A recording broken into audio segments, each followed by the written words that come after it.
आप एक दफ़ा फिर पाकिस्तान की सियासत में मुतहर्रक होने जा रहे हैं। काफ़ी अरसे आप मुल्क से बाहर भी रहे, तो थोड़ा सा कुछ बताएंगे बाहर आप कहाँ गए थे और वहाँ पे पाकिस्तान का जो डायस्पोरा है पाकिस्तानीज़ का, ओवरसीज़ पाकिस्तानीज़, क्या आपकी मुलाकातें रही उनसे और क्या लग रहा है वो क्या लोग सोच रहे हैं और क्या तवक्कुआत हैं उनकी पाकिस्तान की हुकूमत से और अदालतों से? एक तो मेरा ख्याल है जो एक मैं कह सकता हूँ कि बहुत बड़ी तादाद जो है पाकिस्तानियों की जो बाहर है, जिसमें पढ़े लिखे भी हैं, कुछ कम पढ़े लिखे भी हैं, सबसे मुलाकातें हुई हैं, बहुत ज़्यादा मुलाकातें हुई हैं। मेरा ख्याल है बहुत ही इस वक्त डिप्रेसिंग सिचुएशन है उनके पॉइंट ऑफ व्यू से। वो मायूस हैं और वो समझते हैं कि जी पाकिस्तान में अब कोई उम्मीद नहीं बची है। ज़्यादातर आपको पता है पीटीआई के सपोर्टर्स हैं, इमरान खान के सपोर्टर्स हैं। पीटीआई के तो इतने नहीं, इमरान खान के सपोर्टर्स हैं और उनके पॉइंट ऑफ व्यू से इमरान खान के साथ बहुत जुल्म हो रहा है, ज़्यादती हो रही है। तो मेरे से जो एक क्वेश्चन पूछते थे बार बार और मेरा जवाब भी सेम ही होता था कि अभी कुछ होगा। और ख़ासतौर पर हमारे जो पीटीआई के दोस्त हैं पाकिस्तान में भी और ख़ासतौर पर पाकिस्तान से बाहर, मेरा तो पिछले 2 साल से एक ही कंसिस्टेंट स्टांस रहा है कि मैं नहीं समझता कि जब तक ये जंग जारी रहेगी उस वक्त तक कोई उम्मीद है, कोई स्पेस मिलेगी इमरान खान को। तो उससे जाहिर सी बात है वो बाहर के लोग ये जवाब सुन के मायूस तो होते थे, बिकॉज उनको कुछ ऐसा ही बताया गया था कि जी अब कुछ हो जाएगा और अब कुछ हो जाएगा और ये तो रजीम थोड़े अरसे के बाद खुद ब खुद गिर जाएगा। लेकिन मेरे हिसाब से तो जब तक एस्टेब्लिशमेंट की सपोर्ट रहेगी और एस्टेब्लिशमेंट और इमरान खान की जंग इसी तरह से रहेगी तो I don't think so Imran Khan के लिए जीतना इतना आसान है। एटलीस्ट हम हिस्ट्री से तो ये सबक सीखते हैं। 2002 से 2007 तक उनको मायूसी है, लेकिन एक दिन पहले की बात है, हुकूमत कह रही है कि अरबों डॉलर के सारे मुबादला पाकिस्तानियों ने भेजा है, जो एक रिकॉर्ड है। तकरीबन 30 अरब की हम बात सुन रहे हैं। तो आप क्या कहेंगे कि हुकूमत की ये जो खुशफहमी कहना चाहिए या ये किस किस्म का अदाद शुमार पेश नहीं, उसमें देखें, उसमें उनकी बहुत, जब ये बात हो रही थी पीटीआई की तरफ से, मुझे नहीं पता कि ऑफिशियली उन्होंने रिक्वेस्ट की थी ये, लेकिन डेफिनेटली वो डिस्कस कर रहे थे कि जी हम रेमिटेंसेस अपने वर्कर्स को कहेंगे कि वो ना भेजें। मैं नाम नहीं लेना चाहूँगा, पीटीआई के 2-3 सीनियर 3 लीडर्स से मैंने ये कहा था कि ये ना करें, ये बैकफायर करेगा और आपको शर्मिंदगी होगी। क्योंकि उसकी बड़ी सिंपल सी वजह मैंने ये बताई थी कि हमारे ज़्यादातर वर्कर्स जो पैसा भेजते हैं उसके बेसिस पर उनके घर पर चूल्हा जलता है, उनके बच्चे स्कूल जाते हैं, उनकी फीस दी जाती है, बिजली के बिल दिए जाते हैं, उनकी ज़िंदगी। It is just like asking PTI supporters यहाँ पाकिस्तान में कि आप घर का खर्चा ना दें अगले महीने, तो कैसे खर्चा ना देंगे। तो वो पीटीआई की मेरा ख्याल है बहुत मेरा ख्याल है कि नाइव हैं या मासूम हैं कि वो समझ रहे थे कि जी, तो उन्होंने कहा था फिर नहीं हमारी बात मानेंगे। मैंने कहा नहीं मानेंगे, उसने अपने घर का चूल्हा तो नहीं बंद करना ना, बाहर से वो बैठा हुआ है, वो कमाए इसलिए रहा है कि घर पर भेजे। ज़्यादातर नॉर्मल वर्कर्स होते हैं, जो अमीर तबका है, जो अच्छी जॉब्स वगैरह करते हैं, उनकी तो फैमिली वहीं बाहर यूरोप में या अमेरिका में रहती है।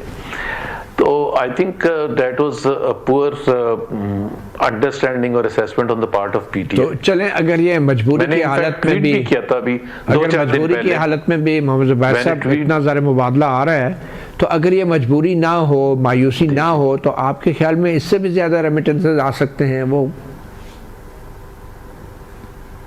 नहीं, ये तो मेरा ख्याल है रेमिटेंसेस तो खैर इतने ही आएंगे, इससे ज़्यादा तो शायद नहीं आएंगे, क्योंकि जिसने जितने भेजने हैं वो भेज रहे, कोई रोक नहीं रहा है सच।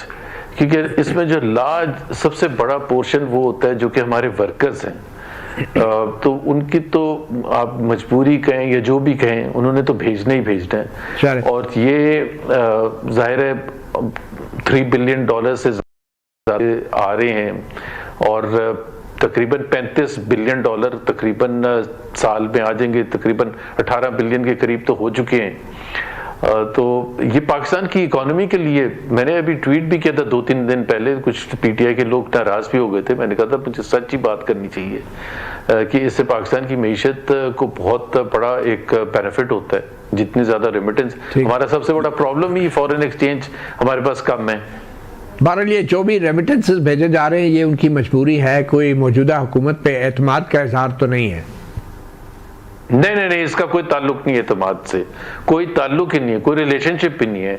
ये मजबूरी में भेज रहे हैं। और मैं आप पूछ रहे थे कि वहाँ मैंने ये बात लंदन में भी, मैनचेस्टर में भी और दूसरे जगह पाकिस्तानियों से ये की थी। एग्जैक्टली उन्होंने कहा हमारी मजबूरी, हम क्या करें।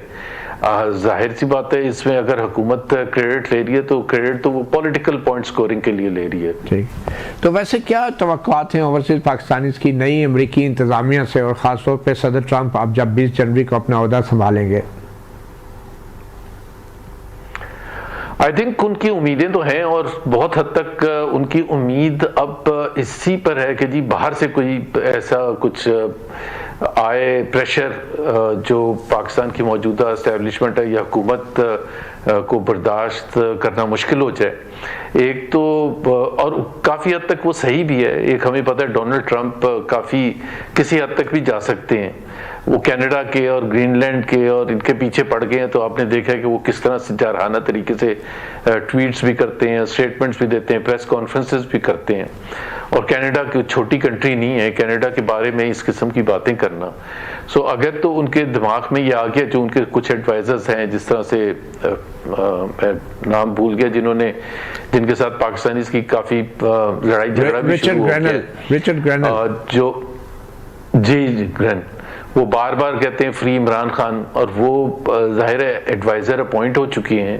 20 जनवरी के बाद उनका क्या रोल होता है, किस किस्म का वो प्रेशर डलवाना चाहते हैं। बहुत से उनके कांग्रेशनल लीडर्स हैं जिन्होंने अभी इनफैक्ट बहुत ही रिसेंटली पिछले एक आध दिन में रेजोल्यूशन जमा कराई है 20 जनवरी के बाद टेकअप करने के लिए, जिसमें पाकिस्तान को जो नन नेटो एक पार्टनर के तौर पर एक खास अहमियत दी जाती है, उसको वापस लेने के लिए, जो कि पाकिस्तान के पास शायद 2002 या 2004 से वो बेनिफिट पाकिस्तान के पास है। तो पाकिस्तानी तो यही समझ रहे हैं कि वो प्रेशर आया। मैं तो बिल्कुल अपने ख्यालात को होल्ड बैक नहीं करता। बहुत से लोग कहते हैं कि जी ये गलत है, पाकिस्तान को नुकसान नहीं पहुंचना चाहिए। सही, देखिए पाकिस्तान को नुकसान सबसे ज्यादा पाकिस्तान की रूलिंग क्लास पहुंचाती है।